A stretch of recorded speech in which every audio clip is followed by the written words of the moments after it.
Decodificación biológica, una ciencia exacta, un universo matemático puro, una sorpresa para muchos de las personas que estudiamos biología total, y una pregunta, por eso lo invitamos a Enrique Burón, porque si la biología total, vamos a saludarlo primero.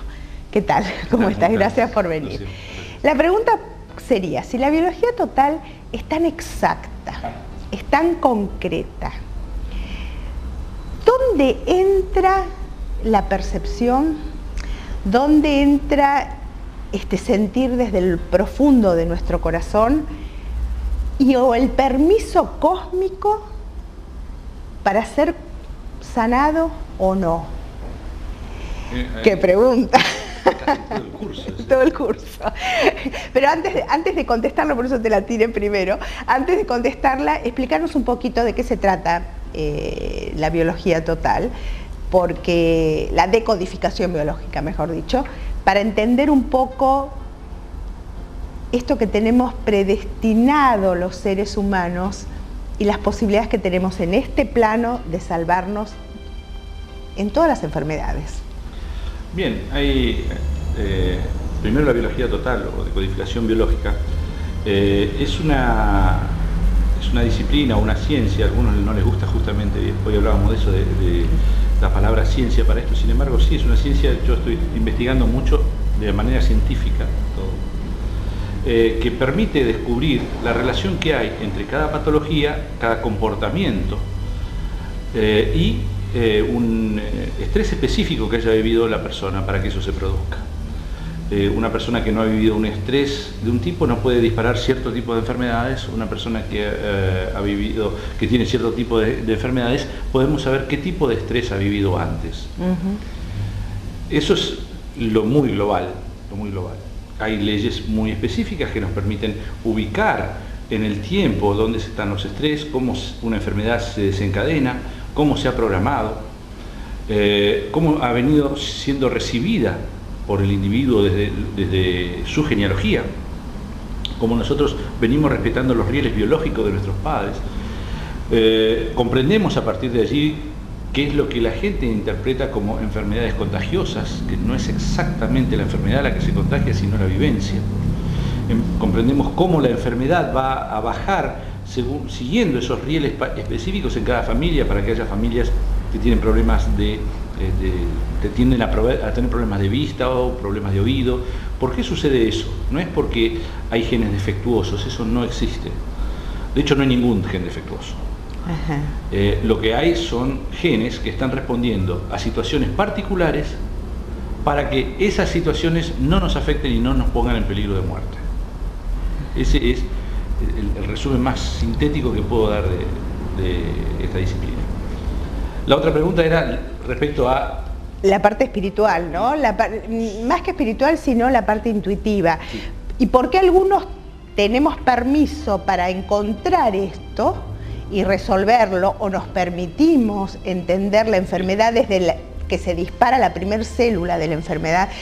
Y no hablemos, porque eso sería hilar muy finito todo lo que recién explicaste, que es el hilo genético, digamos. Hablemos de la realidad, de cosas concretas de hoy, ¿no? Y tan simple de resolver, a veces con una sola decodificación. Sí. Bueno, no hay ningún tipo de contradicción. Por supuesto, durante cientos de años se ha creído que hay una gran contradicción entre el universo matemático y el universo de las creencias, el universo de las vivencias, el universo espiritual. No hay ningún tipo de contradicción. Yo sostengo que el espíritu es aún más matemático que el mismísimo Pitágoras, conoce todas las ecuaciones que hay que conocer, sabe cómo manejar todo de manera matemática. No es que sea tan exacto, es decir, nosotros no conocemos cuán exacto es. Andamos muchas veces, sí encontramos la exactitud, pero hay muchísimas cosas que no sabemos cuáles son las ecuaciones que usa nuestro cerebro para activar tal o cual enfermedad respecto a tal o cual vivencia, y cuáles son los tiempos que maneja. Cuando decimos respecto a lo que es la la intuición. La intuición es el lenguaje del inconsciente, es algo real, no es un tema de magia o lo hemos probado permanentemente. Por supuesto, hay una manera de encontrar la lógica de la enfermedad, pero también hay una manera de comprenderla de una manera intuitiva. Yo en el curso explico todas las técnicas, pero queda muy claro que a medida que aplicamos las técnicas, lo que vamos haciendo es ejercitar nuestra intuición, y a partir de ahí la intuición va teniendo muchísimo peso, por encima de las técnicas muchas veces. La metodología que se usa básica, la que yo uso esencialmente, sí puede parecer muy matemática, lo es, muy matemática. La gente puede parecerle, porque uso justamente el factor sorpresa para que la persona no pueda frenar la pregunta, que la conciencia de la persona no pueda impedir que la pregunta llegue al inconsciente. Y la persona puede creer que es como un misterio, una magia, O cómo sabe. Cómo sabe, ¿no? Claro. Pero yo dejo que lo crean, después se los explico, pero dejo que lo crean porque de eso puede depender la aceptación o no de la reparación, es decir, de la curación. Ahora, antes veíamos el tema de la intuición y de lo que la gente, cómo hace para curarse. Hay que curarse primero, la pregunta es, ¿hay que curarse? Porque cuando comprendemos el funcionamiento, sabemos que la enfermedad es una solución especial de supervivencia. Las personas, no todas, están preparadas a curarse. O no todas quieren. No todas quieren. O vinieron esta vida con una misión puntual, ¿no? Porque yo pensaba ante algunos fracasos, ¿no? Fracaso en el sentido que la gente no quiere ni escuchar de qué es lo que es, ¿no? Y para qué sirve, y la posibilidad que tiene. Y entonces uno se pregunta, pero ¿cómo? ¿Tenés cáncer? Hacé todo, porque esto en realidad no está peleado con la medicina, no está peleado con nada. Es simplemente algo que ayuda y que despierta al inconsciente a darse cuenta dónde se disparó la enfermedad.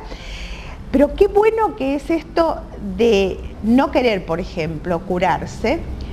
Y pensaba, ¿qué pasa con el grupo familiar? ¿Qué tiene que aprender ese grupo familiar? Ahí está la pregunta. La palabra es aprender. Aprender, claro. Es aprender. ¿Qué más tenemos que aprender un grupo familiar cuando hay alguien que no se quiere curar, por ejemplo? Es un juego. Vos preguntabas antes si esto es para todos. Sí. No es para todos. Nosotros tenemos procesos evolutivos que van más allá de la comprensión del simple cuerpo humano. Van mucho más allá. Por eso el nombre biología total se refería al ser en su totalidad, incluyendo su mente, su alma, su espíritu. Todo eso está moviéndose en un sentido. No estamos dispuestos, es como si yo dijera mañana, me preguntan, ¿por qué no aprenden todos a conducir un cohete para ir a la luna? No estamos todos preparados para eso, claro, para recibir eso. No hemos evolucionado en ese aspecto. La persona que se enferma puede no desear enfermarse, pero de manera inconsciente, por supuesto, va a estar insultando su enfermedad, tratando de sacársela de encima, pero al no comprender por qué la tiene, no comprende qué es lo que está haciendo la enfermedad en él. E inconscientemente no se quiere curar, inconscientemente. Muchas veces la persona logra con su enfermedad efectos secundarios para controlar su entorno, o para controlar el estrés que le había provocado a su entorno. Y claro, todos los de alrededor están aprendiendo algo. Es todo un proceso evolutivo, es como una gigantesca obra de teatro en la que estamos participando todos, y todos los seres que están alrededor nuestro participan de esa obra. claro. Y tienen un rol muy específico para hacernos sentir esas emociones, esas cosas que creemos que no podría ser que nos hagan, que nosotros nos afecten, que nosotros podemos controlar todo. No, hay cosas que no. Y la enfermedad viene a decirnos cuáles son esas cosas.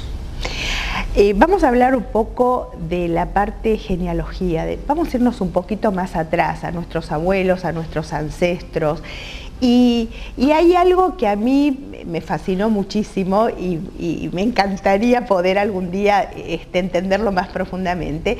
Y es, si nosotros elegimos reencarnar en determinada familia, en determinada mamá, determinado papá, país y todo lo demás, y elegimos nuestro nombre también, el peso del nombre en la decodificación, porque es increíble, Sí, increíble. Determinados nombres están determinando las enfermedades o la vida, o lo que le pasó a esa familia. Sí, a decir verdad, no es que todas las enfermedades que tenemos están determinadas por nuestro nombre, Sí. pero Ayuda. es decir, el cerebro utiliza el nombre para hacernos comprender el mensaje. Muchas veces vamos a ponerle a un descendiente, a un hijo nuestro, nació el hijo, y pongámosle como la abuela Ana, que era tan buena, tan gentil. Sí, pero lo que estamos haciendo es pidiéndole a este nuevo ser que la reemplace. Porque es en honor a ella que tiene el nombre. Y esas familias que todos repiten el nombre, especialmente los hombres, Sí, ¿no? sí. ¿Qué pasa con esa criatura? Es decir, no se puede decir qué pasa. Yo tengo el mismo nombre que mi padre. Sí. Y somos muy opuestos. No es que tenga que ver, pero sí hay todos los nombres tienen una carga especial. Eso sale no por el hecho de que, bueno, le toca un nombre y qué nombre le pongo ahora, después de lo que digo, después van a decir qué nombre le pongo. No importa Claro. el nombre que le pongan, la van a acertar seguro. Y todo este estudio de los nombres viene ya avalado por los estudios que hicieron los hebreos a través de la Cábala. De cuál es el peso de cada palabra, cuál es el peso de cada letra dentro de la palabra y qué significa cada letra dentro de la palabra. Y eso nos está hablando de historias. Nosotros ponemos nombres. Ya es bíblico el poner nombres. Sí. Esa fue la primera orden. Sí. Pone nombres. Al definir una cosa, nosotros lo que estamos haciendo es cargando un montón de símbolos y el cerebro está comprendiendo esos símbolos y va a hablar en ese lenguaje. Entonces, si le vamos a poner un nombre a una persona, bueno, esa persona de algún modo va a representar algo alguna vez en relación con su nombre. Nos ha pasado, hemos visto en el curso ejemplos de lo que era cargar el nombre, tener un nombre y usar el segundo nombre en lugar y sacrificar el primero. Y hay que entender por qué se está sacando ese nombre primero. Muchas veces hay muchísimo peso en eso, explica muchísimo de la persona. Incluso, no solamente el nombre, todo lo que nosotros definimos en concepto, incluso nosotros cuando ponemos nuestra dirección de email. Sí. Una cosa es poner enriqueburón@tanto y otra cosa es poner estrellita de plata @tanto. Porque lo que estoy haciendo es definiéndome. Claro. Eso es lo que yo soy para mí. Claro. Entonces, eso está cargado de símbolos. Está cargado de muchísimos símbolos. Está el símbolo de la estrella, está el símbolo de la plata, está el símbolo de pertenencia, el de. Entonces, todo eso tiene algo que ver, porque nosotros nos está hablando, nuestro inconsciente de lo único que habla es de nuestros conflictos. Entonces, cuando vamos a nombrar algo, lo hacemos a partir de nuestros conflictos.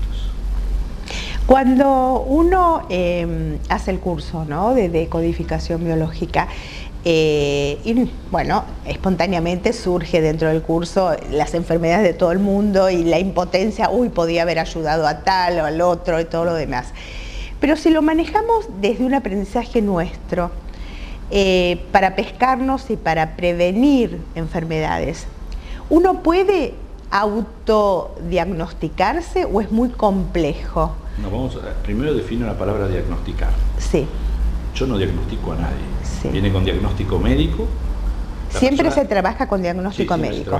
No, pero la pregunta es por eso. Hay casos que no, por ejemplo, no necesita una persona, como digo en el curso, no necesita que el médico le diga que sufre de tabaquismo porque ella sabe que fuma 4 cigarrillos por día. O una gripe, por ejemplo, yo hice el curso, tengo gripe. Sí. La pregunta es muy puntual.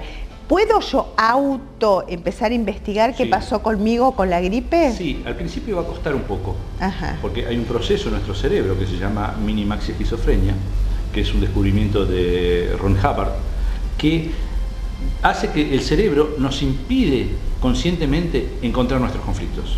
Él va a hablar de los conflictos, pero de manera muy subliminal, porque no puede despertar al monstruo que nos generó ese estrés.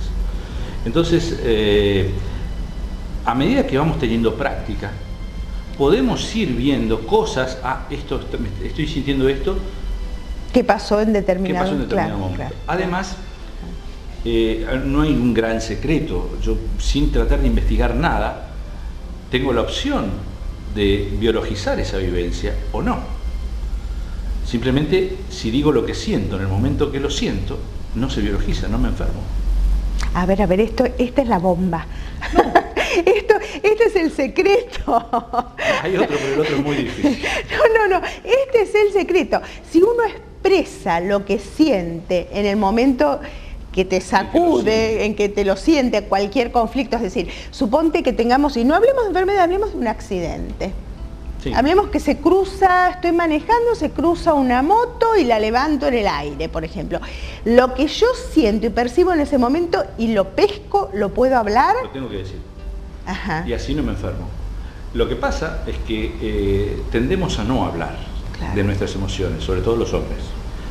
Pero, ¿por qué? Por ejemplo, si digo lo que pienso, si digo lo que siento en este momento, me echan del trabajo. Claro. O ella se va.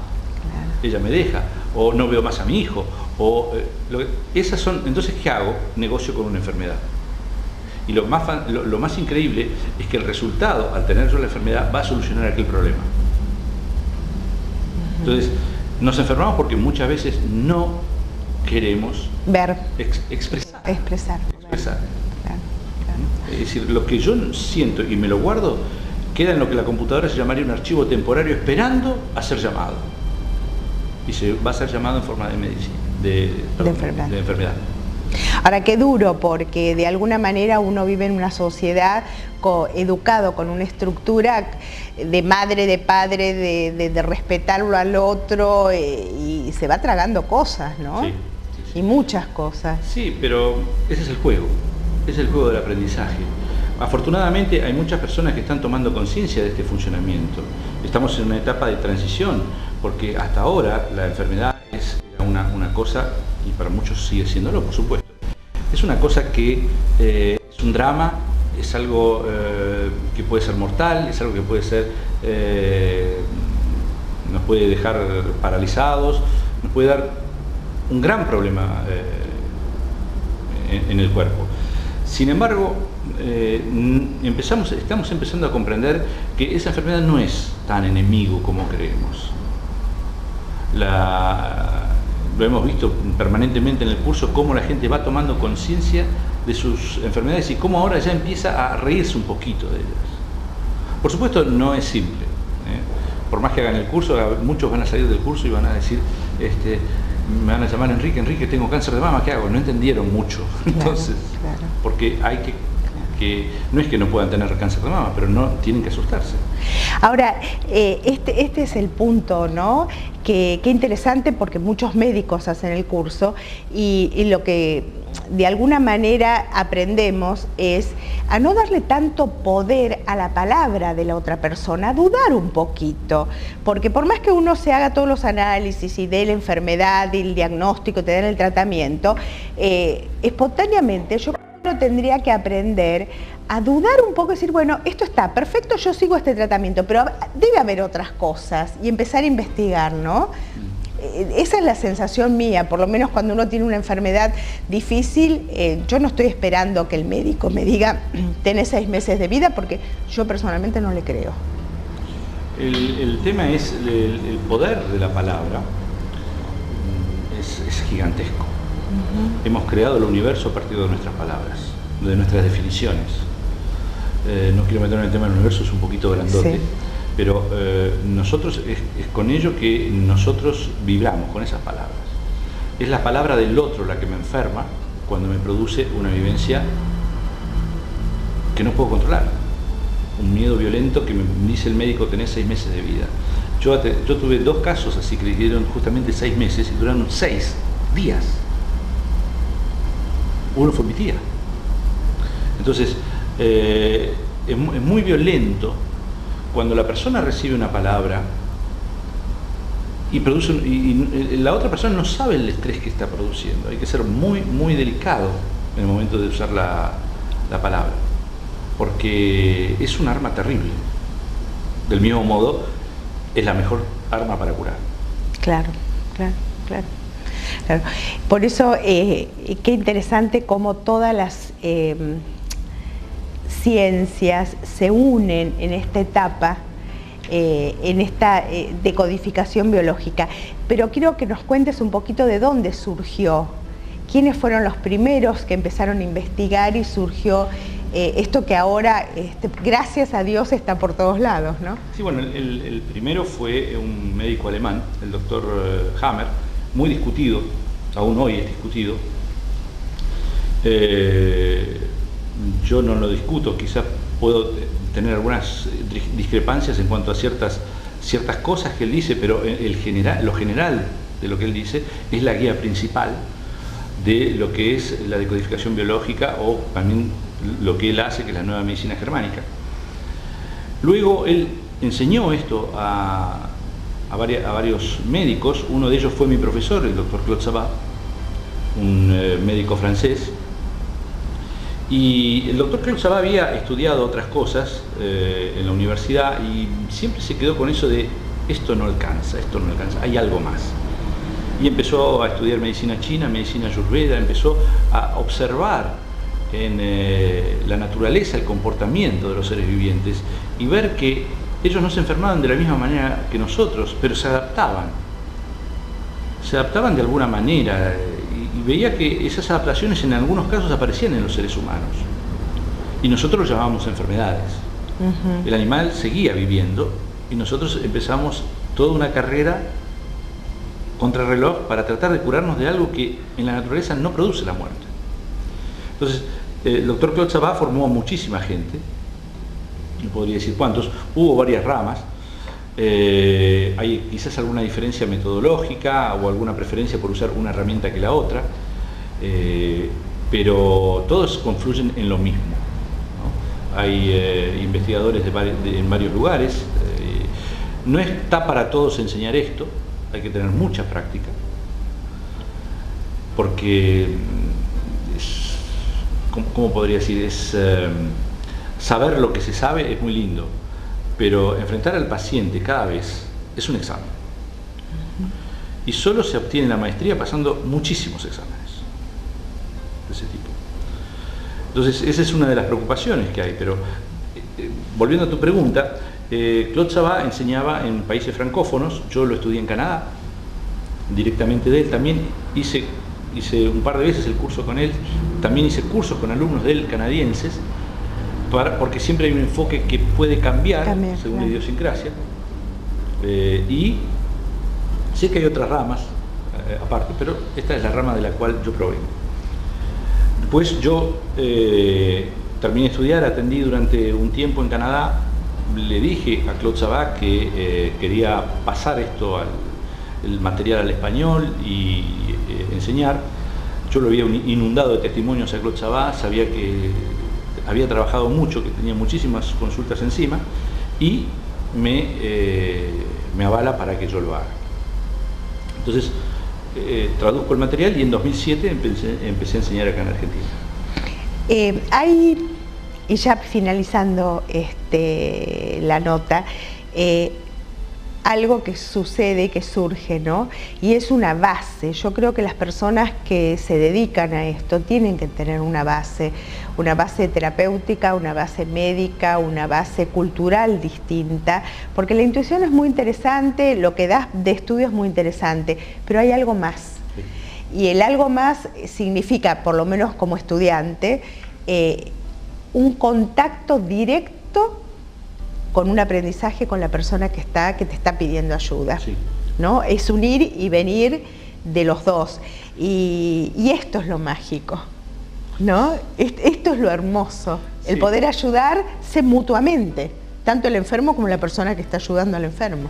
Sí, yo cuando tuve un caso, no lo voy a mencionar porque son alumnos y no les pedí permiso para mencionarlo, pero yo me di cuenta en un caso muy particular que esto parece mágico, y yo decía, no es mágico, es lógico, tiene un funcionamiento lógico, muy racional lo mío, así, todo así, sí, pero yo sé que ahí detrás hay mucho más, ¿no? Vimos en el módulo pasado que son esas otras cosas que van más allá del ser humano limitado que somos nosotros, Pero me di cuenta que hay una magia. Y no es la magia la que produce el terapeuta, sino la magia de transformación del universo que hace la persona una vez que se curó.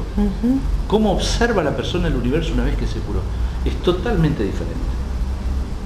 Eso es maravilloso, lo que hace la persona con lo que ha creado, con sus definiciones, con su interpretación del mundo, ¿no? Es maravilloso.